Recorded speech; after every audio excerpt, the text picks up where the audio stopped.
ನಮಸ್ಕಾರ ಗೆಳೆಯರಿ, ಇದು ನಿಮ್ಮ ನ್ಯೂಸ್ 3. ಹಾಲು ಮತ್ತು ನೀರು, ವಿದ್ಯುತ್ ಬೆಲೆ ಏರಿಕೆಯಾಗುತ್ತದೆ ಎಂದು ಎಲ್ಲ ಸಾರ್ವಜನಿಕರು ಆತಂಕದಲ್ಲಿದ್ದರು.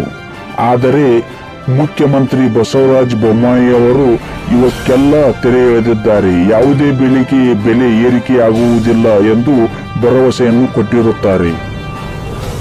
ಇಲ್ಲಿದೆ ವಿಡಿಯೋ.